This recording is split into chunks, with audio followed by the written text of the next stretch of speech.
Okay, hello, welcome everybody here for the fourth seminar of eMigrating Landscapes.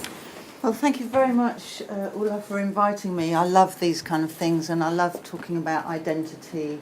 And I'm a poet, and I love asking impossible questions. And I'm going to involve you in an impossible question. So I'm sorry if you're really comfortable, but I'm going to ask you all to move in a moment.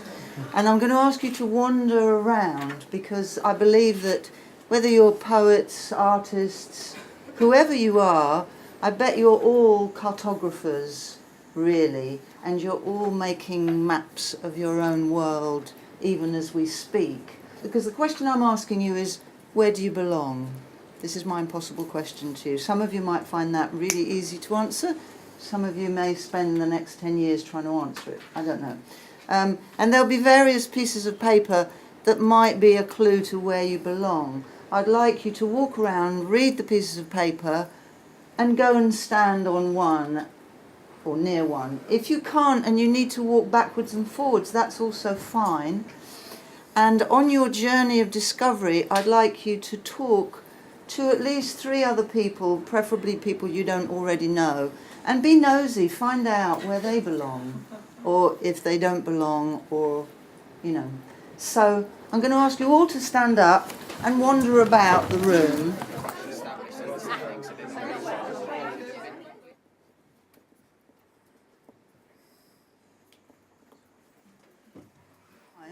Thank you ever so much for being so game and joining in. It'd be great. Obviously we can't hear from everybody at this instance, but if maybe 2 or 3 people just wanted to give a little feedback on how it felt doing that, or whether it was impossible, really easy, or how did you get on? Anybody over this side of the room? You're beaming at me. Tell us how you got on. That's what I always do. Yeah, I made it quite abstract, and it was very automatic sort of drawing, because I just feel for me identity, the first thing is not defined by place, but is defined by people. And another thing that I feel it's like it works like in levels, so that this is the kind of this is the very central is the well is the most kind of the strongest emotional attachment to people around me, and then it goes like from my family to my friends to my country, and it works in sort of a circle. Fantastic. Oh, thank you very, very, very much. Somebody from this side of the room.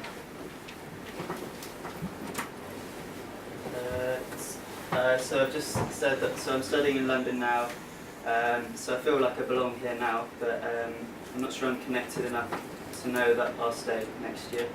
I spent a year in Poznan as an exchange student. That was a really life-changing experience for me. So I think I'm always going to have a connection to the city, but there's sort of a time and a place, so I'm not sure I'd ever live there again. But sort of the summary is that I'm quite enjoying not having a connection or feeling like I belong anywhere at the moment. Right. Sort of quite open to experiencing new places. Oh, that's really interesting, where connection can be a constraint, and actually, yeah, so you're quite liberated without one. I'm going to just read you an extract from something which I wrote and Marek published, and Paweł Gawroński beautifully translated from English into Polish, and it's suitably called At the Border. Rocked by the motion of the Uśpieni kołysaniem train, we'll pociągu be sleeping as we będziemy cross the spać, border. gdy przekroczymy granicę. Polite young guards will shine Uprzejmy a młody torch in our strażnik faces, zaświeci latarką po hand over our twarzach, papers. But przekaże they'll keep komuś nasze something back, papiery. some Potem detail zatrzymają jakiś szczegół, without us noticing. jakiś detal, a my nie zauważymy. For no reason we'll be woken Bez by powodu stops będziemy and budzeni starts przez nagłe in the postoje middle of a i forest, rozkazy wymarszu. as if W reality środku was lasu, snow, jakby rzeczywistość była śnieżna, unreliable, niepewna, melting. topniejąca. In the distance, W oddali our dearest nasi friends and przyjaciele witnesses i will świadkowie grow smaller będą till their nikać, points of light. a staną się punktami światła. When are you coming back? Kiedy wracacie, They'll call. będą wołać. Nic nie będzie takie samo, kiedy już przekroczymy granicę. Chociaż może zapach twojej skóry. Nadal będziemy się kłócić, że jesteśmy spóźnieni, a ty będziesz czytać zniszczoną nowelkę. Kochanie, właśnie doszedłem do naprawdę ciekawego fragmentu. Nothing will be the same once we've crossed that border, though the warm smell of your skin will be the same. We'll still argue about being late. You'll be reading a paperback novel. Honey, I've just got to a really good bit.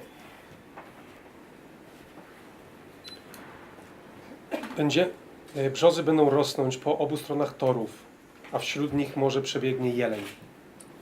A gdy się obudzimy, będziemy musieli zacząć od nowa. Nie będziemy się trzymać za ręce, jak będziemy wysiadać. Przyjaciele powiedzą, byśmy się śpieszyli z powrotem.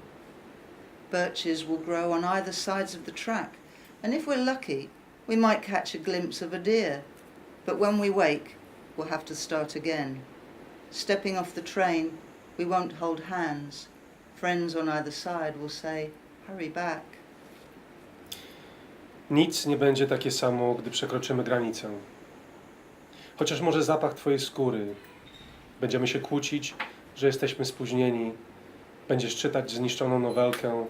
Kochanie, właśnie doszedłem do naprawdę ciekawego fragmentu. Nothing will be the same once we've crossed the border, though the warm smell of your skin will be the same. We'll argue about being late, and you'll be reading the same paperback novel. Honey, I've just got to a really good bit. Rocked by the chuntering train, we'll be sleeping as we cross the border. The guards will shine torches in our faces, handing us our papers, but they'll keep something back, without us noticing. We'll be woken by stops and starts in the middle of a forest, as though absence was a breath blown into cupped hands on a cold night. In the distance, our witnesses will grow smaller till they're points of light. I guess what we have there is a crossing from place to place, from identity to identity, lots of different landscapes. I'm now going to read a piece of a short story. I wanted to write from many different voices, and the story I've chosen to read is a story which puts you in the driving seat. It's a monologue by a woman, a mother, a recently arrived migrant who has been sent by her GP on the last day before Christmas to see a counsellor. And this woman has to, in a language which is not her first language, communicate what it is she is there to talk about and why. And the challenge, I guess, was both in forming this story but also in choosing the language in which to convey this woman's voice. I'm not sure if I've been successful, but let's see if we can try and help her somehow. My name is Zofia, but you can call me Zosia. This is soft name in my language, but if I say something stupid, say Zocha. That is what I'm when make people mad. Zocha is for me the usual. Sorry, I speak fast. No, I know myself, I am sorry. Polish people very like talking, but after accidents and all others, I must speak. Before I. Yes, I'm sorry. I will be fine for a minute. Thank you for seeing me. GP say you are very, very good. Good to be so quick last day before Christmas too. She say you are busy always, but yes, I need talk very much. You want, I show you. I keep skin under clothes, not touch cut, but I can't stop. Now hiding is not so easy at work, is more and more, and in every day is more and more. Yes, okay. I'm 32. Here in England 6 years now. No, I am never sick. Not like this. Never cut. Not crazy. But you have my history from doctor? Okay. So 2-year antidepressants and tablet for sleep is enough for now. Yes, mother 4 years old boy, Carol. He is born here, but I am from Weber, which is a small village in Pomerania, meaning besides the sea. Just like where I live now, New Haven, by cliffs, 7 Sisters, you know place. I choose move from Poland to the sea again, in England. It is for me, is in me, you understand? My father, yes, butcher. This is when communism, I was born, And in shops is empty, ration cards, but even with this nothing for people to buy. Not so long ago. Everything sent to Soviet Union, so in our shops, nothing. Only flour and vinegar, which is why I still not like things here. Your chips and your fish and your boiled egg in it. But my father, from butcher family, he always had meat to sell. Know right people, pay right people, like little criminal. No, our family is always safe. No one ever touches. I have the jeans, Cindy doll, you know, all things was not in shops. Trainer with Velcro, nice wool sweater, always imported from black markets. My father had dollars, corrupt. But I never good with all this. Other girls in school jealous. I understand then about people. Yes, I always like more reading book, encyclopedia, and going out to nature. I do a lot of time alone. Where I grew up first, little place was very close to beach, but we have cliffs there too. Not white, chalk, but of sand. Many square kilometers. It's like desert in center of Europe. Vidme. No one know here. You not expect this, a white desert by the sea in Europe, but I bring you pictures next time. Yes, this I do like. And trees are everywhere. Oak, birch, alder, and the animal. You English like watching birds. Black swan and black stork, mute and whooping swan, teal, mallard, honey buzzard, sparrowhawk. Yes, this I really like. The name. I make this translation for my friends in English college. But I also like the Latin. Anas Penelope, Anas Creca, Mergus Serrator. They sound better. Less like people give the name, more like a god. Really wild all around. But then we moved to town. When my father had too much money, Weber, ugly there. I work in father shop with meat and people. We make more dollars then. I meet there my husband, Antek. He drive delivery truck. A really good man, but we marry later, much later. I don't know why. Everyone in Weber school, then make marriage and babies, but not me. I do not want.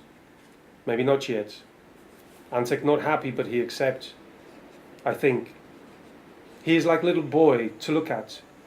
Always sit at home, play computer game, or with friends in pub. But good man. Always bring me flowers on Sunday. Or did. Yes, we go like this maybe 10 years, and then I am 27 already. Crazy the speed of time, and it is decade of our anniversary. Then maybe my pain starts. Maybe before. This life is no good. 6 every morning, get up, take meat from freezer, have delivery, open shop, cut meat, saw bones, throw innards out. Wear same things, think same things. My friends all have baby and watch TV and maybe go a little crazy when nobody know. Drinking, smoking joints. And so I say, Antek, we will have one too, but not here, not Poland, not for child. Antek do not mind. Always want to come to Great Britain. He liked the English clothes. Fred Perry, Ben Sherman, and the other things, you know. Arsenal, Sting, Mr. Bean. Arrival. Behind the tall glass, squeezed by the crowd, your grandparents are waiting. Wave, gasps your mother. She can barely speak, pulling the bursting cases, tugging your hand at the same time.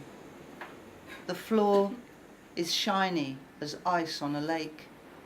You'd like to stop, slide on it, but her hand grips yours too hard. Mamo, papo, she calls out. You look up. Her eyes, blue fishes in a melting stream. You've never seen her cry. The 2 strangers who are your grandparents look pleased to see you. They help with the cases. Uwaga! Be careful, they say. The stairs are moving, rolling, like a white-capped waterfall. By magic, the people on them glide up and down. Uwaga! If you don't get off in time, these stairs chop off your leg, says your new grandmother as you jump on. Grandfather clock. Have you seen this? Your mother cries, and you know it's not an obituary, though obituaries are what she checks each day, nor an article reprimanding the communist regime. Right there, on the grainy page, it's Basia Żarek, standing under a banner that says Campaign for Homosexual Equality.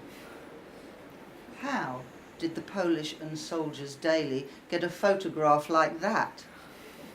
She didn't, wouldn't, couldn't have sent it in herself. The solemn grandfather clock is beating out the hour. A recent arrival, along with blue crockery and the roses your mother dug up from your grandparents' dismantled house and garden. What, she says, is a Polish girl doing with all those pederasts? I don't know, you say. We're not really in touch. The clock stops striking. I'm off then. You close the door as quickly, as quietly as you can. An essential topic, considering the subject of the seminar that we should tackle quite early, is the specificity of being a Polish immigrant or emigrant, and how that seems to have a really specific impact on Polish poetry and Polish prose writing in general. I mean this in the sense that I think that Polish writing and its relationship to emigration is very different than other nations and their relationship to immigration, and how that affects the specifics of the work. So before we start to kind of wind our way down to more specific elements of your work and your biographies and positions, I'd be really interested in your initial feedback on that thought, how you feel your own relationship and in general your analysis of how Polish history and how Polish culture relates to the idea of being an emigrant or immigrant writer. Perhaps Marek, you begin first. You know, there's just a huge landscape of things that you could talk about because Poland is such a complex landscape, culturally, geographically, in terms of race, in terms of all kinds of narratives. I feel very privileged. I think it's a great, rich mine of things. But there is something about the title that I chose around damn the source, you know, say cut ties, see what happens when you lose a lot of the ballast. Because I think, unfortunately, being born in that particular part of the planet, we are born with a great number of interesting stories, but a great amount of trauma. Do you think it's a historical mode, though, because you have the comparative situation with Finnish writers writing in Finnish rather than Swedish, Baltic writers who are using poetry in their own language to keep the language alive, Irish writers? Is it about a history of geographical oppression? Is there something that's passed on to contemporary writers now that comes from that specific historical mode of Polish poetry being a reservoir of national character when the nation is under threat in physical terms? I think that's certainly true, although I think it's different if you're growing up there and living there and writing there. I think your perspective is different. It's also the relationship between the UK and Poland, and I don't think people always quite understand that in terms of Britain having been a superpower and how that impacted on Poland's position in the scheme of things. It's not a directly colonial relationship, but I would say it's indirectly colonial. Iceland, relatively small place, quite far away. We all know it's very expensive. But it's a long time since I felt as much at home as I did in the presence of writers from this faraway place that I had almost no knowledge of. I was humbled by how great their English was. I was incredibly pleased to hear that poetry over there was something that was absolutely innate to their sense of identity, and they seemed to damn well enjoy it rather than have it imposed upon them, the way poetry sort of imposed upon the Polish as these kind of sages, Miłosz, Herbert, you know, the guys, you know, even further back, Mickiewicz, etc. Epics, you know, and there was so much fun being had. I think they would say they're a product of their environment, just like I was saying with the historical moment. Poland are an isolated nation that has no academic tradition, so you just get incredible avant-garde poets next to really traditional skaldic poets, and they don't know any different. I've translated over 100 Polish poets in the last 3 years, and there's absolutely no doubt that there is a weight pressing down upon them of history that stops them liberating themselves and saying what they want to say. You know, a lot of poets write about childhood. Yeah. Loads and loads and loads and loads of poets write about their childhood, and I do that a lot. But because my childhood is non-English, it's then immediately seen as that I'm writing about the Polish experience. But actually I'm just writing about childhood. Yeah. The ambition with the book was that it should be able to reach and represent anyone and everyone at any point in history or geography. Whether it succeeds or not, you know, is obviously for readers to decide, but I do not write as a migrant writer ever, even when writing about migration. My experience is that there's such monolithic figures in the Polish tradition. I would even say that the figures of the Silver Age in Russia and the giants of Poland hurt the entirety of Europe for contemporary European poetry, because people don't read contemporary European poets, which is why I have a job, I suppose, because they're more interested in reading people who are either reached the size of middle age or death, and that's a real waste, because some people who are writing right now are their equal, and if not their equal, an absolute representation of contemporary life in the world. So, yeah, my experience of Polish work is that it's really vibrant and interesting, but really specifically similar. So each country is different, but no, if you go to a place like Iceland, so I might as well use that as an example, as Marek has brought it up, you will find people who write in strict rhyme forms, at the same reading, opening for musicians next to sound poets. And so yeah, I mean, obviously I speak from a really limited knowledge, not understanding Polish or having lived in Poland, but that's my experience. It's a beautiful opportunity. I mean, if I ever get to go back to Poland and be king, the first thing I'll do is I will ban the use of the word "go back." You've got to move forward. It's an absurd kind of idea, but it's one we must get used to. If we can actually engage with issues around exile, around multiculturalism in a way which is real, because I think the current language and the current debate fails those children. Our relationship to our childhood is quite a complicated one, I think, for most of us. And of course there'll be things that you look back to and you think, oh, that was really sweet, but there'll be other things that have happened to us that were really horrendous. And so in terms of going back, there's all kinds of things in childhood that you definitely don't want to go back to. So to me, writing about childhood isn't automatically a big nostalgic thing. In the same way that writing about the country that I come from is not automatically or necessarily nostalgic. This is not a library of memories. The things that you convey in those poems are so rich and in places so absolutely dark. You deal with so many different aspects of beauty and of fun which we hear in the stories, but the things maybe you don't pick out for a public reading because it's not the kind of thing that works in this context. There are stories there that make you cry and cry and cry and cry again, and make me wake up in the morning this morning, go back to them again in order to revisit some of that, not because I like crying, but because it's pain that is absolutely essential.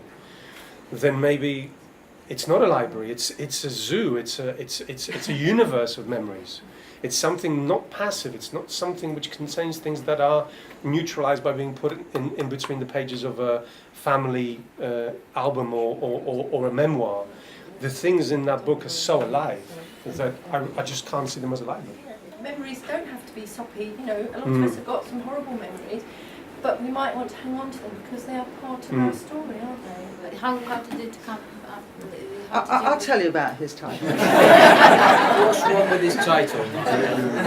Well, The double meaning. Yeah, what's wrong with his title is that he doesn't damn the sauce because he celebrates the sauce. Thank you to Marek and Mike, and especially I want to say thank you to Ulla, who's created this amazing space for us, and doesn't get enough recognition for it because it's a really beautiful happening. So thank you to Ulla and to Marek and Mike.